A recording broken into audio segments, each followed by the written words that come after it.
Susumbong tayo nung kay Sir Fredo, ah.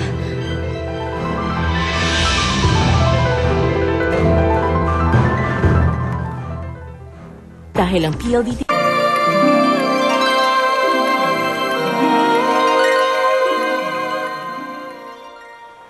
Lumabas na ang bagong billboard ng ating Sunsilk ad campaign.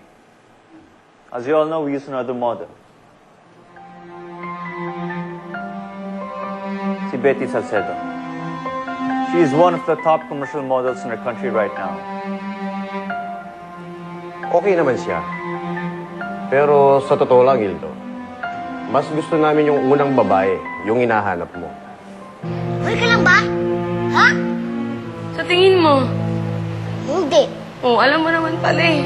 Tatanong ka pa. Kaya vlogging kita eh. Pumunta yun. Ako rin naman eh.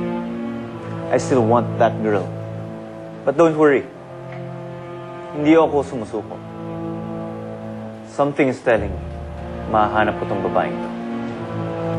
Betty, ano nangyari sa'yo? Kahapon ka parang hindi umuwi.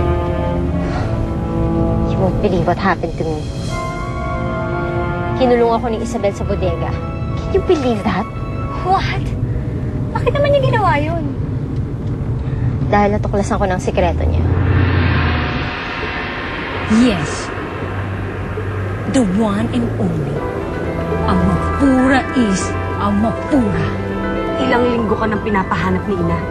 Nandito ka lang pala sa kulungan. Ikaw ba nagtago sa kanya, Erebus? Oo, ako. Bakit? Anong gagawin mo? Isusumbong mo ako sa Rina? Sige, gawin mo. Hindi ako natatakot. Dahil alam kong tama ang ginawa kong pagtulong kay Amufura. Isabel, ano bang nangyari? Lola Felicia, paano po kung may malaman kayo tungkol sa akin? Tapos, matatakot po ba kayo? Magagalit po ba kayo sa akin? Magbabago po ba yung pagtingin niyo sa akin? Napakahirap naman sagutin yung tanong mo. Ano ba talagang nangyari, ha? Lola Felicia, may lihim po kasi ako na maaari po kasi mabunyag eh. Hindi ko po alam kung ano po yung magiging reaksyon nyo, tsaka magiging reaksyon po ni Sir Fredo. Veronica, isa siyang sirena. As in, nakita ko yung tail niya and everything. Serena? As in, mala cartoons na parang Little Mermaid. Naka-drugs ka ba?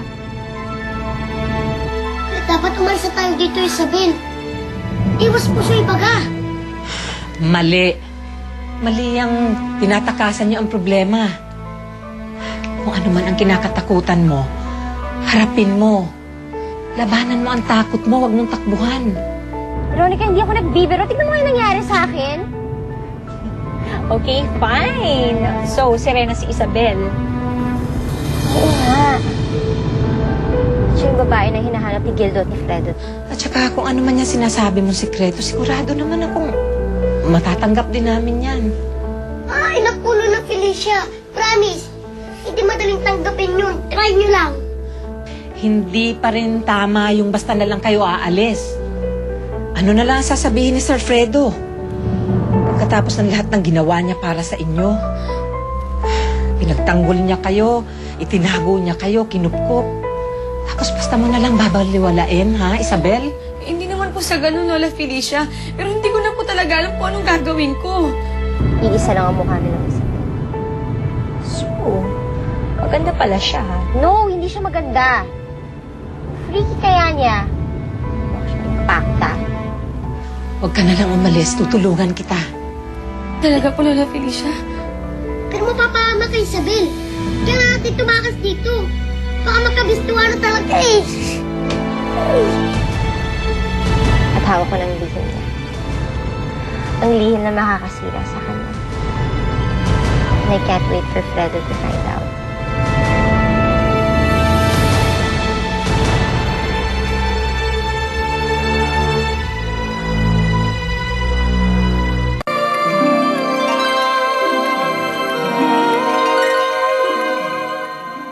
Excess absences ka na hindi ka sumipot sa final exams.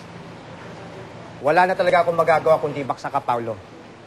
I talked with your other professors. baksak ka rin daw sa kanila. Paano na scholarship mo niyan? Ano ba talaga ang problema mo? Kailangan niyo pa ba malaman? Eh, binagsak niyo ako. Hindi mo man lang ipaliliwanag kung bakit ka nagkakalat? Bakit pa? Eh, wala naman kayong pakialam sa akin. Wala naman kahit sino may pakialam sa akin. Anong gusto niyo, sir? Umiyak ako sa harap niyo ngayon? Magmakawang ipasa ako?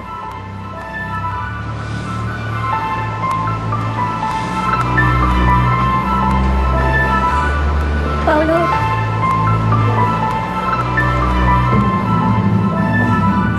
Paolo, sandali lang, kausapin mo ko.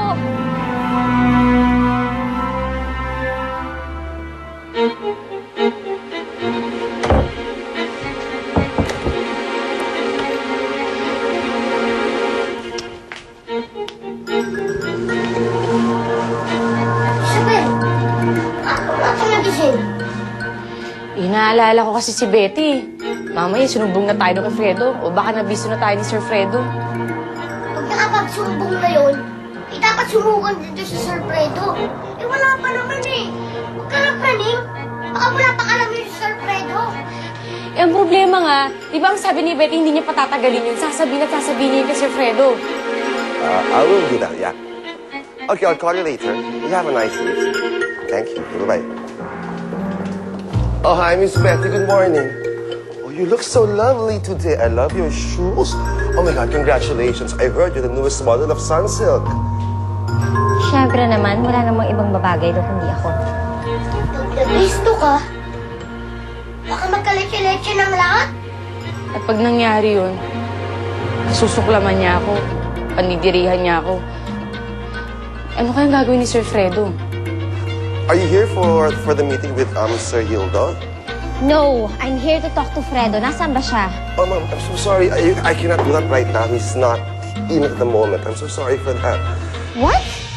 What are you talking about? Ano pa nandiyan siya? Get out of my way! Miss Betty, wait. He's not here. I promise. Wala po siya rito talaga. Kailangan pa ba nating alamin yun? Mabuti pa, Isabel. Umalis na lang tayo dito. Tumakas tayo. Magpakalayo. Halika na! Baka naman pinagtataguan niya na naman ako. Alam ko nandito siya. Don't touch me. Miss Betty, wait. You can't. Miss Betty. Fredo? Where's Fredo?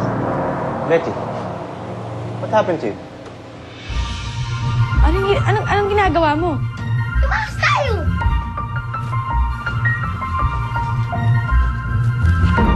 Oh, Isabel! Sabat na tayo! Na! Sige! Halika na! Sabat na tayo!